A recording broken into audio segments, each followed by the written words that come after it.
Hi, everyone. So, I wanted to take this time to talk a little bit about the assignments you did for tonight.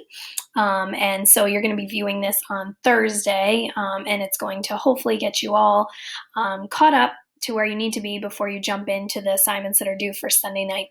I first should tell you that I'm totally upset that I'm not in person teaching you Transcendentalism because basically what we do in class is we read a text, we listen to songs that relate to it, we analyze those lyrics, and then we relate them back to the text, and then we just keep doing that over and over. So I have incorporated some music into this unit, so hopefully you can jam out. I don't know, you might not like them that much, but I like them. And I think especially some of the songs for Nature and Walden are really upbeat. And hopefully, this will inspire you maybe while you're answering the questions. I do want to say that the first round of answers were great, and it seems like you are all understanding these most important concepts so far. I also wanted to share with you that I'm a little bit of a fangirl of Henry David Thoreau. This is a magnet I have on my fridge. Can you see it? Go confidently in the direction of your dreams, live the life you've imagined.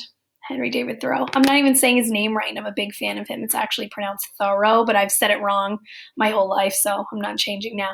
Anyway, I wanted to share with you the most important quote, or one of them, from the reading of Walden that we're going to be doing over the next few days. So this is a quote I think is the most powerful.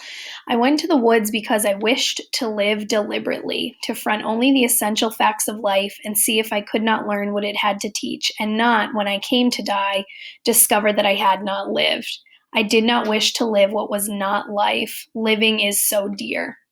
So basically, this encompasses a lot of what Transcendentalism is. It's this collection of ideas that people lived by, and the leaders of these ideas were Henry David Thoreau and Ralph Waldo Emerson. And these men believed that we had to live our lives the way we felt like we should because we only get one life to live. So, anyway, I think that's a really beautiful sentiment, and that's why I wanted to share that with you.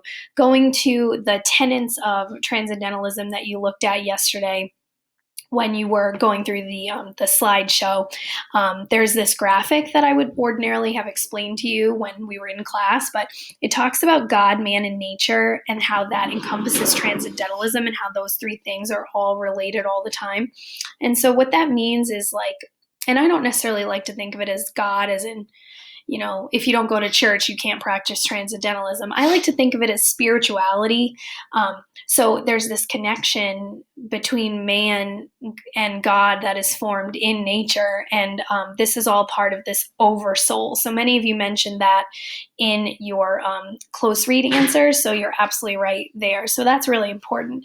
The other thing you need to make sure you review are the basic premises of Transcendentalism. So the first one, individuals should act according to their own spiritual convictions rather than what society dictates, right?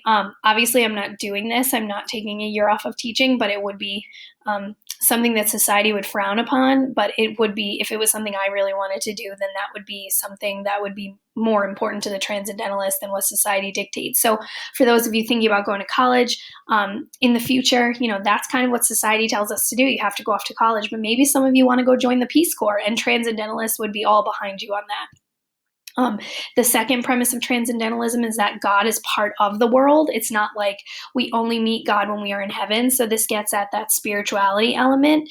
And then the third premise is that nature is what leads us to this eternal truth, this awareness of God.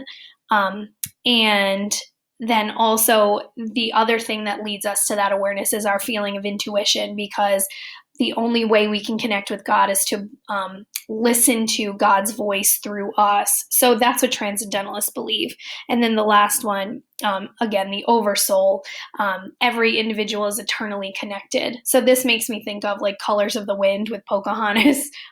Maybe it doesn't make you think of that. I don't know. Maybe some of you are now singing Colors of the Wind.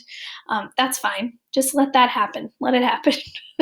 It's super late at night, and I've been doing this for a really long time, so this video is going to get ridiculous, I'm sure. Okay, so anyway, with that said, those are the most important tenets of Transcendentalism. from our PowerPoint. Then you went and read close read of nature. So remember, Ralph Waldo Emerson was a preacher, so he was very religious. So when you read his works, you're going to see a lot of discussion of God. And Thoreau is very spiritual as well, but he doesn't speak about it as much as Emerson did. So Emerson writes about nature and how when he's in nature, he feels like it's where he can find good health. He feels like this is the place that he feels young again when he's out in nature, right? And in nature is where you find reason and faith. So that's where you can get clarity because that's where society is not impeding your mind. So the suggestion would be like right now, if you all are just completely dragging because you're exhausted from all the schoolwork this week, his suggestion would be like to get out in nature, go out there and really free your mind and just allow yourself to be present. And when you do that, you will feel rejuvenated, you will feel young again, you will feel like you have clarity because you can listen to your own inner voice when you're doing that. He also says that in nature, he feels like nothing can befall him in life, which makes sense because you're alone in nature. That's what his argument would be. If you're alone in nature, you're not impacted by any other environmental factors from the human world. You're only part of the nature world. So you might notice a squirrel or flower or whatever, but you're not impacted by the death of a loved one or grief or anything like that. And when he says, this is the most important part, he becomes a transparent eyeball. He says that he feels connected with God through nature. He's the universal being, which is the oversoul that I mentioned. And he feels like he is nothing but sees everything. So his personal identity is no longer important. Moving on, he talks about how in the tranquil landscape, man beholds somewhat as beautiful as his own nature. So, what that means is human societal constructs don't matter in nature. Social status doesn't matter. The amount of money you have doesn't matter. So, just in nature, you can truly be who you are. And when he's in nature, he feels like he's not alone, which I think is really beautiful because there are a lot of people in this world that are lonely, and especially right now. I hope you guys aren't too lonely, but I know there are people that are lonely, so make sure you FaceTime them. I've been FaceTiming my grandparents every day and my dad because they're all lonely, but hopefully you're doing the same thing, which I guess goes against Emerson's feeling of technology. Okay, but I'm digressing. Okay, let's get back to it. Emerson feels like in nature you can feel like you're part of something. So, hopefully you're having an opportunity to go out and get some walks in and go outside to get some fresh air when you're social distancing. And hopefully that makes you feel like you're part of something bigger. And then finally, I asked you, what are some of the characteristics of Transcendentalism that are mentioned in this reading? And certainly you could have picked a few of them, but I said, every individual is eternally connected to every other living thing because he says the power to produce this delight, which he says it's like he's glad to the brink of fear when he's in nature, which is really powerful. It's kind of like how you feel when you fall in love with someone. Because when you're falling in love, you feel this like real happiness, but then you're so afraid that they might crush you. It's similar to like also when you're going on a roller coaster, you're like, as you're going up, you're like, yes, this was such a great idea. This is so awesome. And then you get to the top and you're like, oh my God, I'm going to die. There's like a 90% chance I could die. Okay, not 90% because then no one would go to Six Flags, but there's like a 1% chance I could die. Oh my God. And then you go down, right? And then it's like really, really fun. So that's what he means. And he says that he can only find this in nature. So maybe you think that's weird, or maybe you kind of identify. It depends how much you value going out in nature. Some people need it to clear their minds. And then finally, he says that nature always wears the colors of the spirit. He talks about how if you go out in nature, or if you're just, let's say you're just driving to school one day and it's raining and you're having a terrible day, you're like, yeah, of course it's raining because I'm having a terrible day. Nature always seems to wear the colors of the spirit. Then again, if you are happy and it's raining, you might not notice nature, or you might not assume that it's raining because you're in a bad mood. You might just appreciate the rain. So anyway, I think the most important thing that he's trying to get at here is that nature is essential to human beings to find the ability to listen to their own inner voice. So that's what I want you to take away from this close read.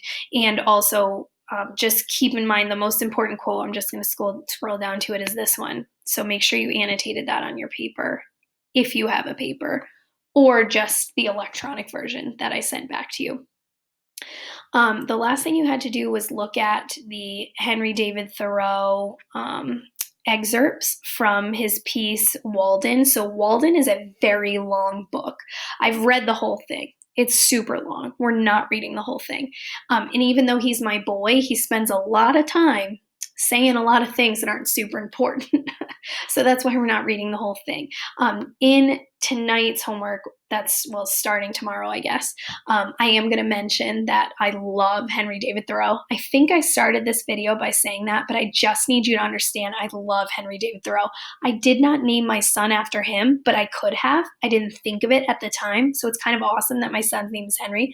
But one of the things I say is that I just really believe that his thought process is just so powerful. So this is the homework that's due at the end of the week, and I literally said, I just love him. I love his writings. I am not joking when I say that I've taken a selfie with his statue. It's ridiculous that I've fangirled over Henry David Thoreau. But anyway, back to the point.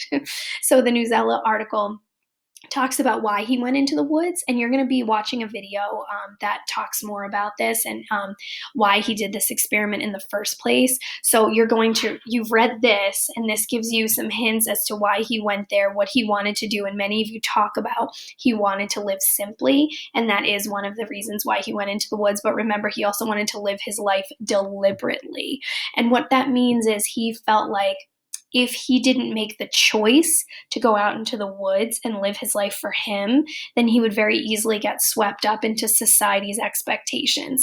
Think about it, guys. You're kind of not living deliberately right now because you're forced to get an education. But hopefully as you become adults, you can live your life deliberately, meaning you can decide what you want and you can go for it, as opposed to just sort of living by what other people say you're supposed to do. So he would be an advocate of living your life whatever you want to do. And I love that. I feel like that's really powerful for me as well.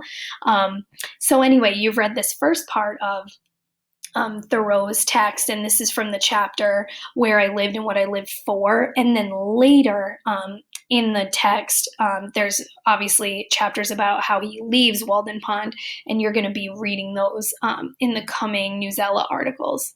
So hopefully this video has given you some background into Henry David Thoreau, my boy. Yep. And and why I love it so much. I was going to try and get like a Snapchat filter of myself, like wearing hippie glasses, and like I was going to dance and play music, but I couldn't figure out how to do that. And it's 10 o'clock at night and I've been up super long time. That does not seem late to you, does it? I know, but my babies have been asleep since 7:30, and this is the only time I can watch Schitt's Creek on Netflix and not be interrupted. So anyway, but I want to make sure that I've given you some good background information on Transcendentalism. I just hope you like it as much as me, because I just love it. I think it's so inspirational. And so when you read this piece, or the excerpts from it, I should say, just remember that Henry David Thoreau wanted you to live your life deliberately, and maybe you can take a few things away from some of the things he says. So hopefully you'll feel inspired. Okay, so your homework due Sunday. For Sunday, I want you to jam out to some hits. I put a playlist here for you from YouTube for some of the texts or some of the songs that relate to Walden and nature. And then before we dive deeper into the study of Thoreau and his works, because we're not just reading Walden, we're also going to be reading something called Civil Disobedience that Martin Luther King Jr. actually quotes in some of his writings. You're going to watch a video about him, because I love him. He's my boy. Then you're going to watch a video that gives you more information about why he ventured into the woods in the first place. Oh my gosh, and maybe while you're social distancing, okay, I just had a brilliant idea. While you're social distancing, if your family would like to take off and take a drive up to Walden Pond and walk around or whatever, I'll totally give you bonus points, okay? So email me if you want more information about that.